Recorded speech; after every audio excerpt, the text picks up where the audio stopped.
नमस्कार, हमारी खास पेशकश दो टूक में आपका स्वागत है। आपके साथ मैं हूँ शशि तुषार शर्मा और हमारे साथ हमेशा की तरह हैं खूबसूरत चित्रा त्रिपाठी। जरा देखिए आज इनको, बहुत स्वागत है आपका। बहुत बहुत शुक्रिया शशि। बहुत प्यारी दिख रही हैं चित्रा आप। हाँ। और मैं दर्शकों को बता दूं कि स्पेशली इस शो के लिए ये साड़ी पहन कर आई है फिर से। अब शशि ने मुझे कहा था कि आप हमारे शो में थोड़ा प्रयोग करती रहिए तो इन्होंने पहले तो कहा रिसर्च कीजिए, फिर इन्होंने पढ़ाई के काम में लगा दिया। उसके बाद कहा कि थोड़ा लुक चेंज करके आया कीजिए, जैसे हमें आज तक में आप देखते होंगे हमारे लुक पे कितना काम किया जाता है। तो शशि ने स्पेशली अपने दो टूक शो के लिए कि भाई थोड़ा अलग होके आया करिए, तो मुझे लगा अब इनको इम्प्रेस करके रखना है ताकि ये शो में बुलाती रहे, तो मैं प्रयोग साड़ी कर रही पहन कर आई हूँ। और आप बहुत सुंदर लग रही हैं। आज अंतर्राष्ट्रीय महिला दिवस भी हम मना रहे हैं। Yes. तो मैंने कहा कि जरूरी नहीं है गुलाबी कपड़ा पहनना जो लड़कियों के साथ जोड़ दिया जाता बिल्कुल भी है। नहीं। हमने कहा अब हम तय करेंगे, क्या मैं क्या लड़कियां पहनना तय है। कर रहेंगी कि कौन सा कलर पहनना है किस दिवस पे, तो बस इसलिए। आपको मैंने देखा कि अभी जब कांग्रेस ने जो पहली लिस्ट जारी की है 39 कैंडिडेट्स उन्होंने बता दिए, तो सबसे पहले तो मैं इस पे आपका टेक लूंगी, आप कैसे देख रही हैं इसको? देखिए 39 उम्मीदवारों के नाम का ऐलान कांग्रेस पार्टी की ओर से कर दिया गया। बहुत इंतजार किया जा रहा था इस लिस्ट का, लेकिन थोड़ी सी हैरानी मुझे इस बात को लेकर हुई। पिछली बार 52 सीटों पर 2019 में कांग्रेस ने जीत हासिल की थी और मुझे नहीं लगता है कि उनको लेकर बहुत ज्यादा माथापच्ची करने की कांग्रेस पार्टी को जरूरत थी, क्योंकि जो आपके लॉयल लोग हैं, जो कांग्रेस पार्टी में इंटैक्ट है, जहां पर आपने 2019 में बीजेपी को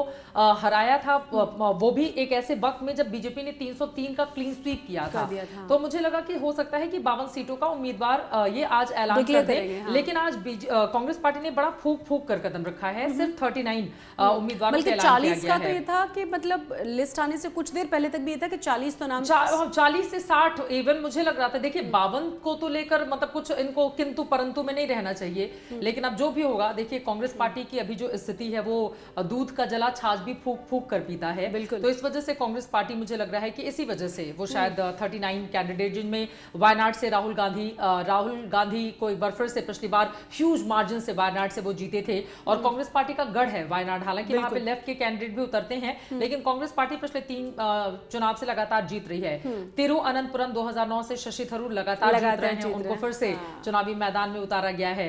राजनांद गांव से सबसे ज्यादा जो दिलचस्प मुझे दिखा शशि आज की इस लिस्ट में कांग्रेस पार्टी की, राजनांद गांव से भूपेश बघेल जो कि ओबीसी चेहरा है, छत्तीसगढ़ के पूर्व सीएम, उनको चुनावी मैदान में उतारा गया है। और राजनांद गांव बीजेपी का गढ़ रहा है, इसीलिए उतारा गया है क्योंकि अब जो भी मतलब कई बार ऐसे भी होता है कि आप बड़े चेहरों को उतारते, क्या आप बहुत बड़ा रिस्क ले रहे हो। क्योंकि देखिए मैं आपको एक चीज बताऊं, ओबीसी चेहरा है राजनांद गांव में, ओबीसी फैक्टर काम करता है, लेकिन वहां का समीकरण मैं चूंकि हो कर आई हूं, वो एकमात्र ऐसी सीट है 1989 में पहली बार बीजेपी ने वहां पर जीत हासिल की थी राजनांद गांव। 99 में रमन सिंह जीते थे, फिर 2004 बीजेपी जीती, 2007 उपचुनाव में कांग्रेस पार्टी जीती थी, फिर 2009 बीजेपी जीती, 14 बीजेपी जीती, 19 बीजेपी जीती। तो आपने ऐसा लग रहा है कि भूपेश बघेल की बिल्कुल कड़ी और बड़ी परीक्षा लेने के लिए, लेकिन मुझे लगता है कि उनको एक सेफ सीट दी जा सकती थी, वो आराम से जीत सकते थे। हालांकि राजनांद गांव है, लेकिन मुझे लगता है वो बीजेपी का गढ़ है, तो अब वहां पर भूपेश बघेल भी बहुत लोकप्रिय। मैं वही कह रही हूँ कि कहीं ऐसा ना हो कि वहां पे एक तरह से ना एक बड़ा चैलेंज ये बीजेपी के लिए भी रहे, क्योंकि वो वाकई में बहुत पॉपुलर लीडर हैं, बहुत काम उन्होंने किया है। देखिए छत्तीसगढ़ का रिजल्ट आने से पहले लगातार कहा यह जा रहा था कि ये जो जगह है या ये जो राज्य है पूरी तरह से कांग्रेस के पास जाएगा, क्योंकि वहां पे भूपेश बघेल है। बेशक वो नहीं आ पाया, लेकिन उनका नाम, उनका चेहरा ऐसा है जिसपे ओबीसी चेहरा है वो। लेकिन इन सब के बीच जो मुझे मीडिया के साथ बड़े अच्छे हैं, सोशल मीडिया पे बहुत नहीं देखिए भूपेश बघेल एक बहुत अच्छे नेता के तौर पर वो उभरे हैं। छत्तीसगढ़ में जब नक्सलियों ने हमला करके कांग्रेस पार्टी के बड़े बड़े दिग्गजों को मतलब जब उनकी जान चली गई थी, उसके बाद छत्तीसगढ़ में कांग्रेस के लिए बहुत विकट स्थिति थी। लेकिन जब छत्तीसगढ़ की जिम्मेदारी दी गई भूपेश बघेल को 2019 में भी हम सब ने देखा कि कमाल का प्रदर्शन किस तरह का रहा था,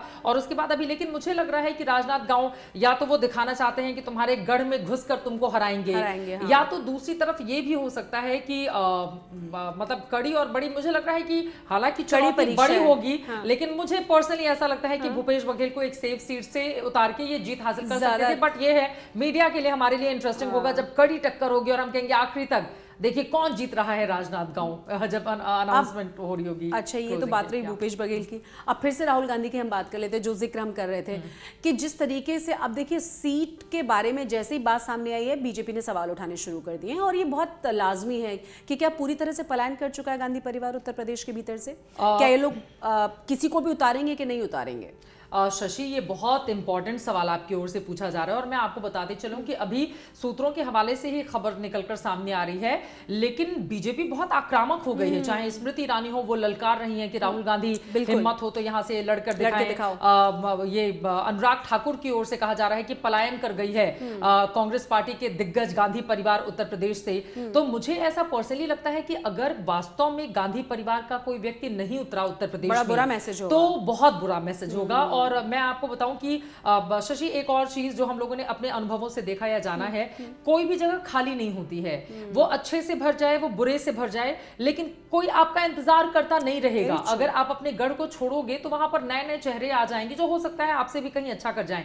लेकिन मुझे ऐसा लगता है कि गांधी परिवार का साथ रायबरेली, अमेठी जैसी सीटों ने तब दिया है जब वो सिर्फ विरासत के नाम पर अपने आप को आगे बढ़ाते थे। तो आज संघर्ष की स्थिति है। अमेठी हालांकि बहुत अच्छे मार्जिन से स्मृति ईरानी ने पिछली बार जीता था और इस बार फिर लगातार वो कामकाज करती रही हैं, लेकिन सिर्फ इसलिए कि कहीं हम हार जाएं और इस वजह से हम अपना गढ़ छोड़ दें, तो मुझे लगता है कि इससे परहेज करना चाहिए राहुल गांधी को। और देखिए, इंतजार किया जा सकता है, लेकिन बहुत कम उम्मीद ऐसी लग रही है कि वायनाड के अलावा इस बार भी राहुल गांधी अमेठी से चुनाव लड़ेंगे। एक और बहुत ही महत्वपूर्ण सवाल जो मैं जरूर आपसे समझना चाहूंगी, मतलब व्हाट इज योर असेसमेंट, जिस तरीके से लेट होना कि कौन कौन कहां से लड़ेगा, अभी भी इतनी कम जगहों के बारे में फाइनलाइज किया गया है, बहुत सारी चीजें, ऐसा लगता है ना कि अभी सीट शेयरिंग पे भी बहुत जगहों पर मुद्दा सामने साफ नहीं हो पाया, ये तस्वीर कि बहुत पीछे चल रहा है। अगर आप देखें तो वो लोग जिस लेवल पे, जिस स्ट्रेटेजी के साथ, भाई नरेंद्र मोदी की विजयरथ को अगर आपको रोकना है तो उसी स्ट्रेटेजी को जाना पड़ेगा ना, है ना? तो आप बहुत पीछे हैं, क्या इसका बहुत बड़ा नुकसान नहीं होगा? कांग्रेस और कांग्रेस पार्टी इस बात को समझ रही है।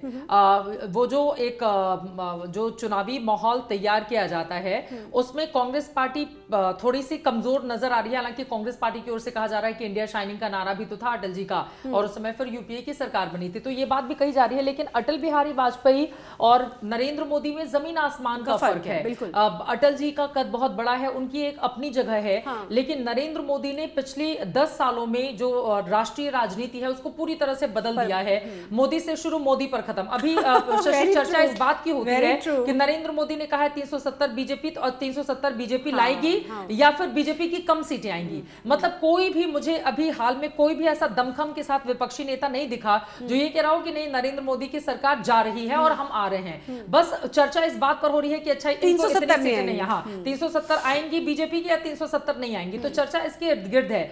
परसेप्शन की लड़ाई में बीजेपी ने बहुत बड़ी लकीर खींच दी है। मेहनत में भी नरेंद्र मोदी कल श्रीनगर में थे, कश्मीर में थे, आज फिर दिल्ली में बड़ा कार्यक्रम हमने देखा। उसके बाद पता चला है कि अभी वो असम में वहां पे रोड शो करने पहुंच गए थे, फिर कल असम में एक मूर्ति का अनावरण करने वाले हैं। तो ये उनका बैक टू बैक जो कार्यक्रम लगा हुआ है, जिस तरह की मेहनत वो कर रहे हैं, देखिए ये सवाल तो बनता ही है ना कि नरेंद्र मोदी एक बार पीएम बन गए, दूसरी बार उससे भी ज्यादा मैंडेट से पीएम, अब तीसरी बार के लिए वो और मेहनत कर रहे हैं। इतिहास, तो जब आपको उनसे फाइट करनी है तो आपको उनके बराबर या उनसे ज्यादा करने पड़ेगा। हाँ। तो इसमें थोड़ा सा मुझे लग रहा है। लेकिन अमेठी का शशि आपने जिक्र किया, देखिए अमेठी की बात इसलिए जरूरी हो जाती है कि अमेठी जब से अस्तित्व में आया, लगातार गांधी परिवार का वो गढ़ बना रहा।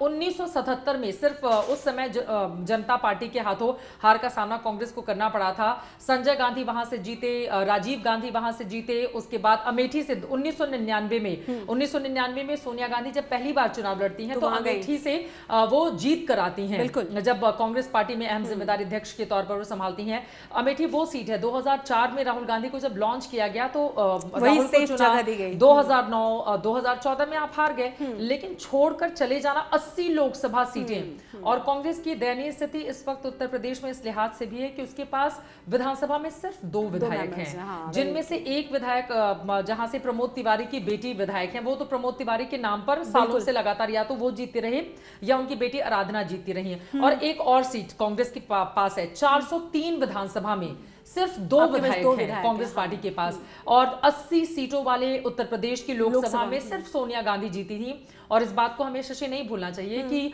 सोनिया गांधी ने वहां से जीत तब दर्ज की थी जब समाजवादी पार्टी और बीएसपी ने वहां से अपने कैंडिडेट नहीं उतारे थे। ठीक है, ये सारी बातें ठीक है कि हाँ, लेकिन आप बड़े नेता हैं, कोई भी हो, चाहे राहुल हो, प्रियंका हो, आप बड़े नेता हैं। आप जब मैदान में उतरते हैं, देखिए नेता को एक वक्त के बाद, हालांकि ये बातें अच्छी या बुरी जो भी लगे, लेकिन एक पत्रकार के तौर पर मुझे लगता है मेरा कर्तव्य है बताना, एक नेता के तौर पर आपको अपने कार्यकर्ताओं का मनोबल यहां रखना है। अगर आप हार भी रहे हैं और आपको पता है कि हम हार रहे हैं, कई बार क्या होता है कि आखिरी तक लगे रहने से कोई हारी हुई लड़ाई हम जीत जाते हैं। ठीक है, तो आप सरकार बनाएंगे नहीं बनाएंगे वो एक बहुत दूर की बात हो सकती है कि कितनी सीटें आएंगी कितनी नहीं आएंगी, लेकिन आप अपने महत्वपूर्ण गढ़ को अगर छोड़ देंगे, गिव अप मत करिए, फिर वो फिर सही नहीं है। और अगर ऐसा गांधी परिवार सोच रहा है कि वो उत्तर प्रदेश से बैक कर जाएगा और कोई वहां से चुनाव नहीं लड़ेगा, तो मुझे लगता है कि ये अब तक की बहुत बड़ी भूल कांग्रेस पार्टी के लिए होने वाली है। स्ट्रेटजी बहुत ही गड़बड़ रहेगी अगर बहुत ज्यादा। तो अब 11 तारीख का वैसे भी उन्होंने डिक्लेरेशन कर दिया कि 11 तारीख को सेकंड लिस्ट वो जारी करेंगे, तब साफ हो जाएगा कि आखिर आगे की क्या प्लानिंग है, कितने और लोगों को मुश्किल ही लग रहा है वैसे शशि मुझे। देखिए अगर राहुल गांधी को, क्योंकि एक खुद लीडर क्या होता है, लीडर का मतलब ये होता है खुद सामने आए, ठीक है, जितने आरोप लग रहे हैं उसको ओन करें। जब आप कामयाबी ओन करते हैं तो जब आप हारते हैं तो उसको भी आपको ओन करना होगा। और फिर देखिए पहले से ही हम सोच के बैठ जाए कि हम हार ही रहे हैं, पहले तो इस मानसिकता को चेंज कीजिए। ये किसी भी पार्टी के ऊपर लागू हो सकता है कि हम हार रहे हैं, ये ऊपर भी लागू हो सकता है, ये किसी के ऊपर भी लागू हो सकता है। लेकिन वो जो आखिरी तक लड़ने की बात, कल जब हम लोग आपसे चर्चा चल रही थी शशि, तो उसमें मुझे एक बात जो कहनी भूल गई थी। देखिए इतिहास हमेशा दो लोगों को याद रखता है, एक जो विजेता होता है और दूसरा वो जो आखिरी तक संघर्ष करता है। कभी भी इतिहास उसको नहीं भूलता। तो आखिरी तक संघर्ष करने के बाद बीजेपी को देख लीजिए, उत्साह से भरे हुए नेता है। प्रधानमंत्री जी आज ही बोल कर आए हैं कि देखो अगली बार महाशिवरात्रि के मौके पर ये जो कार्यक्रम है, बतौर प्रधानमंत्री मैं ही अवार्ड दूंगा। तो इनका कॉन्फिडेंस अलग ही लेवल पे है। उधर दूसरी तरफ अभी डिसाइड नहीं कर पा रहे हैं कि यहां से लड़ेंगे वहां से लड़ेंगे। इसमें एक चीज और देखना होगा, जैसे मोदी जी भी 2014 में 2 जगहों से लड़े थे, गुजरात से और वाराणसी से। बाद में उन्होंने गुजरात की सीट छोड़ दी थी। 2019 में जब हुआ कि कहां से लड़ेंगे, तो उन्होंने कहा नहीं हम सिर्फ वाराणसी से लड़ेंगे, गुजरात से नहीं लड़ेंगे। तो फिर उसके बाद वो यहां से आ जाते हैं। लेकिन मैसेज दरअसल ये है कि उत्तर प्रदेश सबसे बड़ा है। जवाहरलाल नेहरू उत्तर प्रदेश से चुने जाते रहे, तो बहुत बड़े बड़े चेहरे, और दिल्ली के लिए जो रास्ता है वो यूपी से होकर आता है। तो उसको इतने हल्के में क्यों लिया जा रहा है? मुझे कांग्रेस पार्टी के जो यूपी के लोग हैं उनके लिए थोड़ा सा लग रहा है कि उनके लिए बहुत संघर्ष बढ़ जाएगा आगे आने वाले दिनों में। शशि, ये बिल्कुल सच बात है। लगता भी है। अब देखते हैं 11 तारीख को ये लोग क्या डिसाइड करते हैं। बहुत बहुत शुक्रिया एक बार फिर से आपका हमारे साथ। आज इतना छोटा सा ही होना है? आज बहुत लंबी चौड़ी बातें नहीं होंगी। मैं तो बहुत तैयारी करके आई थी। 1.5 घंटे इन्होंने मुझे पढ़वाया और इन्होंने अभी 5 मिनट में कहा कि अब जाइए। बहुत बहुत शुक्रिया। 1.5 घंटे इन्होंने पढ़ाई की है और उसके बाद इन्होंने देखिए चित्रा, शायद मेरा फोन बज रहा है, let me check my phone. दूसरे शो के लिए मुझे कॉल आने लगा है। तो 1.5 घंटे इन्होंने पढ़ाई की है और 15 मिनट तैयारी की है। मतलब साड़ी पहनने में इनको बहुत समय नहीं लगा है, तो जल्दी से तुरंत तैयार होकर आ गई है। बहुत बहुत शुक्रिया इस तैयारी के लिए। मतलब मैं थैंक यू बोलूंगी। और फिर हम कल मिलेंगे या हम मंडे मिलेंगे? कल तो सैटरडे संडे है, तो हम मंडे मिलेंगे। सैटरडे संडे चित्रा छुट्टी पे रहेंगी? नहीं, मैं आ रही हूँ। आ रही है? हाँ, सैटरडे संडे मैं आ रही हूँ। अच्छा, तो अगर मैं आती हूँ तो फिर हम लोग फिर से चिट चैट करेंगे। हाँ बिल्कुल। लेकिन मैं फिर यही कहना चाहूंगी चलते चलते शशि आपके शो में कि जीतना महत्वपूर्ण होता है। सभी जीतने के लिए ही तैयारी करते हैं और चुनावी मैदान में उतरते हैं, लेकिन कोई भी पार्टी हो वो लड़ना नहीं छोड़े। एक स्वस्थ लोकतंत्र के लिए बहुत जरूरी है कि हमारा विपक्ष जो हो वो मजबूत रहे। तो आई होप, और उत्तर प्रदेश जैसा 80 सीटों वाला लोकसभा का, और एक चीज और मैं बताऊं, इस बार बीजेपी क्यों वहां पर अपने आप को बहुत 80 सीटों के लिए इंटैक्ट कर रही है कि हम तो 80 के 80 जीतने वाले हैं। ये बीजेपी का अपना मानना है। हालांकि इसमें बहुत सारी चीजें, जाति समीकरण, ये समीकरण हो सकते हैं, लेकिन चलते चलते मैं आपको बताऊं कि बीजेपी के लिए प्लस पॉइंट क्या है। एक तो राम मंदिर का उद्घाटन, रामलला की प्राण प्रतिष्ठा। दूसरी चीज समाजवादी पार्टी और बीएसपी का अलग अलग लड़ना। बिल्कुल, ये बीजेपी को बहुत बड़ी राहत देकर आया है। और आप ये भी कह सकते हैं कि बहुजन समाज पार्टी का न ही लड़ना, क्योंकि जिस फॉर्म में नजर आना चाहिए वो फॉर्म में नजर आ ही नहीं रही है। 14 में उनकी 0 सीटें थी। सपा के साथ लड़के वो 2019 में 10 सीटें जीत कर लाती हैं। लेकिन इस बार मायावती जी की ओर से जिस तरह से एकदम सन्नाटा है, कुछ नहीं, तो मान के चलिए सपा और बसपा का, देखिए सपा और बसपा से महत्वपूर्ण गठबंधन नहीं हो सकता है कहीं भी। लेकिन उन दोनों का अलग अलग लड़ना, कांग्रेस के पास इतना बहुत कुछ नहीं है यूपी में कि वो खुद के लिए या फिर अखिलेश यादव के लिए बहुत कुछ कमाल कर जाए। हाँ। सपा बसपा का गठबंधन रहता तो अलग स्थिति बन सकती थी, लेकिन अभी स्थिति अलग है, इसलिए बीजेपी बड़े कंफर्टेबल पोजीशन में है कि भैया हम तो जीत ही रहे हैं। हालांकि अखिलेश यादव ने पहले उम्मीदवारों का नाम का ऐलान कर दिया कई सीटों पर, तो वो माइलेज लेने की कोशिश कर रहे हैं। लेकिन ये सही बात है कि बीजेपी के लिए स्थिति यूपी में 2019 के मुकाबले इस बार बेहतर है। अब कुछ कमाल हो जाए या अखिलेश यादव की पहली जो उन्होंने लिस्ट अपनी जारी की है उसके आधार पे वहां पर कुछ बढ़त हासिल कर ले, ये देखना महत्वपूर्ण और होगा। साथ ही जिस तरीके से एनडीए अपना कुनबा बढ़ा रहा है, राजभर को जिस तरीके से उन्होंने मिनिस्टर बनाया है, जिस तरीके से आरएल लीग की एंट्री हुई है, पश्चिमी यूपी में जो 7 लोकसभा की सीटें ये हारे थे, बिल्कुल उसको जिताने में मदद हो सकती है, इसीलिए उनको भी शामिल कर लिया गया। तो कुल मिलाकर ये बहुत बड़ी वाली स्ट्रेटेजी पर काम कर रहे हैं, तो कम चैलेंजिंग नहीं है, ये मानना पड़ेगा। विपक्षी पार्टियों के लिए आपको मोदी से लड़ना है, आपको बीजेपी से लड़ना है, और बीजेपी के पास वहां पे तो डबल इंजन की सरकार भी, योगी जी भी हैं, तो फिर राह आसान नहीं है। लेकिन अल्टीमेटली जब तक आप लड़ते नहीं हैं तब तक आपको पता नहीं चलता है कि मुकाबला कड़ा था या नहीं था। तो लड़ना ज्यादा जरूरी है, बाकी तो जनता जनार्दन जिसको सिर माथे पर बिठाए उसका स्वागत है। बहुत बहुत शुक्रिया, बहुत बहुत शुक्रिया आपका।